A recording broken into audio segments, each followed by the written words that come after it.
ये वीडियो मूल महाभारत पर आधारित है। इसमें किसी भी प्रकार का बदलाव नहीं किया गया है।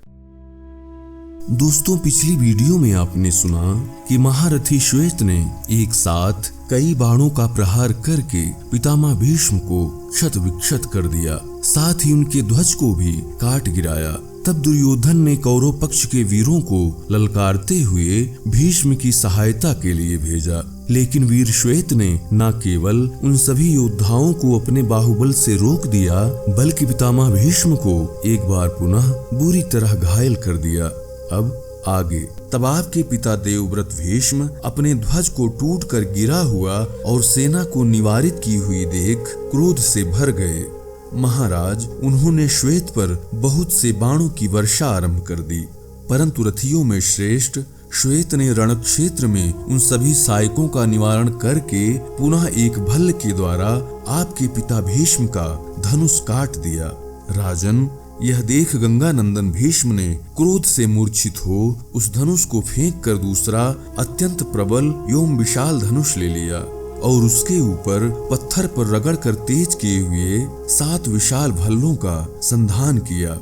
उनमें से 4 भल्लों के द्वारा उन्होंने सेनापति श्वेत के 4 घोड़ों को मार डाला, 2 से उनका ध्वज काट दिया और अपनी फुर्ती का परिचय देते हुए 7वें भल्ल के द्वारा क्रोध पूर्वक उनके सारथी का सिर उड़ा दिया। घोड़े और सारथी के मारे जाने पर महाबली श्वेत उस रथ से कूद पड़े और अमर्ष के वशीभूत हो व्याकुल हो उठे। रथियों में श्रेष्ठ श्वेत को रथहीन हुआ देख पितामह भीष्म ने चारों ओर से पैने बाण समूहों द्वारा उन्हें पीड़ा देनी प्रारंभ कर दी। उस समर भूमि में भीष्म जी के धनुष से छूटे हुए बाणों द्वारा पीड़ित होने पर श्वेत ने धनुष को रथ पर ही छोड़कर सुवर्णमयी शक्ति हाथ में ले ली। अत्यंत उग्र, महाभयंकर, कालदंड के समान घोर और मृत्यु की जिह्वा सी प्रतीत होने वाली उस शक्ति को श्वेत ने हाथ में उठाया और लंबी सांस लेते हुए रणक्षेत्र में शांतनु पुत्र भीष्म से कहा, भीष्म, इस प्रकार साहस पूर्वक खड़े रहो, मुझे देखो और पुरुष बनो। ऐसा कहकर अमित आत्मबल से संपन्न महाधनुर्धर और पराक्रमी वीर श्वेत ने भीष्म पर वह सर्प के समान भयंकर शक्ति चलाई। श्वेत पांडवों का हित और आपके पक्ष का अहित करने की इच्छा से पराक्रम दिखा रहे थे। राजन, श्वेत के हाथ से छूटकर यमदंड के समान प्रकाशित होने वाली और केंचुल छोड़कर निकली हुई सर्पणी की भांति अत्यंत भय उत्पन्न करने वाली उस शक्ति को देखकर आपके पुत्रों के दल में महान हाहाकार मच गया। राजन, वह शक्ति आकाश से बहुत बड़ी उल्का के समान पृथ्वी पर गिरी। अंतरिक्ष में ज्वालाओं से घिरी हुई सी उस प्रज्वलित शक्ति को देखकर आपके पिता देवव्रत को तनिक भी घबराहट नहीं हुई। उन्होंने 8-9 बाण मारकर उसके टुकड़े टुकड़े कर दिए। भरत श्रेष्ठ उत्तम सुवर्ण की बनी हुई उस शक्ति को भीष्म के पैने बाणों से नष्ट हुई देख आपके पुत्र हर्ष के मारे जोर जोर से कोलाहल करने लगे।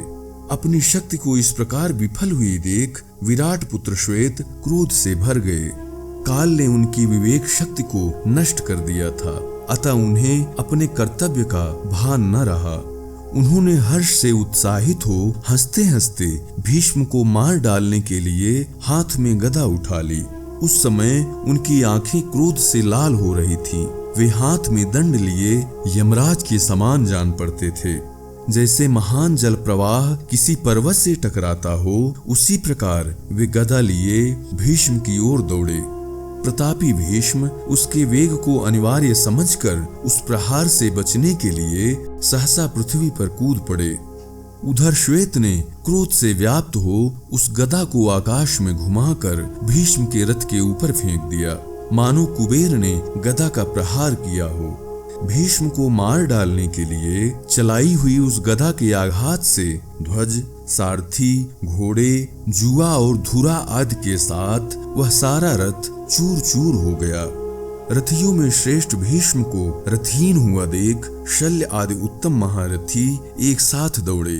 तब एक दूसरे रथ पर बैठकर धनुष की टंकार करते हुए गंगानंदन भीष्म उदास मन से हंसते हुए धीरे धीरे श्वेत की ओर चले।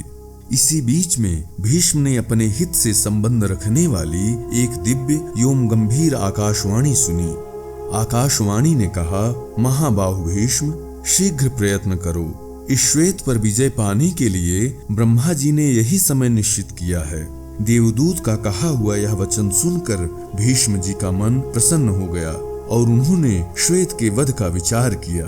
रथियों में श्रेष्ठ श्वेत को रथहीन और पैदल देख उसकी रक्षा करने के लिए एक साथ बहुत से महारथी दौड़े आए। उनके नाम सात्विकी, भीमसेन, द्रुपद पुत्र धृष्टद्युम्न, केकय राजकुमार दृष्टकेतु तथा पराक्रमी अभिमन्यु हैं। इन सब को आते देख अमेय शक्ति संपन्न भीष्म जी ने द्रोणाचार्य, शल्य तथा कृपाचार्य के साथ जाकर उनकी गति रोक दी, मानो किसी पर्वत ने जल के प्रवाह को अवरुद्ध कर दिया हो। समस्त महामना पांडवों के अवरुद्ध हो जाने पर श्वेत ने तलवार खींचकर भीष्म का धनुष काट दिया। उस कटे हुए धनुष को फेंककर पितामह भीष्म ने देवदूत के कथन पर ध्यान देकर तुरंत ही श्वेत के वध का निश्चय किया। तदंतर आपके पिता महारथी देवव्रत ने तुरंत ही दूसरा धनुष लेकर वहां विचरण करते हुए ही क्षण भर में उस पर प्रत्यंचा चढ़ा दी। वह इंद्रधनुष के समान प्रकाशित हो रहा था। राजन, आपके पिता गंगानंदन भीष्म ने नरश्रेष्ठ भीमसेन आदि महारथियों से घिरे हुए सेनापति श्वेत को देखकर उन पर तुरंत धावा बोल दिया।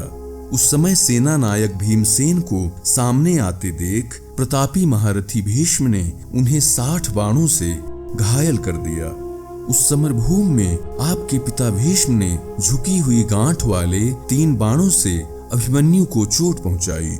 भरतवंशियों के उस पितामह ने युद्धस्थल में 100 बाणों से सात्विकी को, 20 सायकों द्वारा धृष्टद्युम्न को और 5 बाणों से केकय राजकुमार को क्षत विक्षत कर दिया। इस प्रकार आपके पिता भीष्म ने अपने भयंकर बाणों द्वारा उन संपूर्ण महान धनुर्धरों को जहां के तहां रोककर पुनः श्वेत पर ही आक्रमण कर दिया। तदंतर महाबली भीष्म ने धनुष को खींचकर उसके ऊपर एक मृत्यु के समान भयंकर भारी से भारी लक्ष्य को वेधने में समर्थ उत्तम और दूसरा पंख युक्त बाण रखा, फिर उसे ब्रह्मास्त्र द्वारा अभिमंत्रित करके छोड़ दिया। उस समय देवताओं, गंधर्वों, पिशाचों, नागों तथा राक्षसों ने भी देखा वह बाण महान वज्र के समान प्रज्वलित हो उठा और अमित बलशाली श्वेत के कवच तथा हृदय को भी छेद कर धरती में समा गया। जैसे डूबता हुआ सूर्य अपनी प्रभा साथ लेकर शीघ्र ही अस्त हो जाता है, उसी प्रकार वह बाण श्वेत के शरीर से उसके प्राण लेकर चला गया। भीष्म के द्वारा मारे गए नरश्रेष्ठ श्वेत को युद्धस्थल में हमने देखा। वह टूटकर गिरे हुए पर्वत के समान जान पड़ता था। महारथी पांडव तथा उस दल के दूसरे क्षत्रिय श्वेत के लिए शोक में डूब गए। इधर आपके पुत्र समस्त कौरव हर्ष से उल्लसित हो उठे। राजन, श्वेत को मारा गया देख आपका पुत्र दुशासन बाजे गाजे की भयंकर ध्वनि के साथ चारों ओर नाचने लगा। संग्राम भूमि में शोभा पाने वाले भीष्म जी के द्वारा महान धनुर्धर श्वेत के मारे जाने पर शिखंडी आदि महाधनुर्धर रथी भय के मारे कांपने लगे। राजन, तब सेनापति श्वेत के मारे जाने के कारण अर्जुन और श्री कृष्ण ने धीरे धीरे अपनी सेना को युद्धभूमि से पीछे हटा लिया। महाराज, फिर आपकी और पांडवों की सेना भी उस समय युद्ध से विरक्त हो गई। उस समय आपके और शत्रु पक्ष के सैनिक भी बारंबार गर्जना कर रहे थे। उस द्वैरथ युद्ध में जो भयंकर संहार हुआ था, उसके लिए चिंता करते हुए शत्रु संतापी पांडव महारथी उदास मन से शिविर में लौट आए। दोस्तों, इसके आगे का वर्णन हम सुनेंगे इस सीरीज के अगले भाग में। तब तक के लिए आप सभी स्वस्थ रहें, सानंद रहें। वीडियो को लाइक और शेयर करें। कमेंट बॉक्स में अपने सकारात्मक विचार जरूर रखें। चैनल पर नए हैं तो चैनल को सब्सक्राइब कर बेल आइकन जरूर प्रेस कर लें, जिससे हमारी आने वाली वीडियोज की नोटिफिकेशन आपको मिलती रहे। धन्यवाद।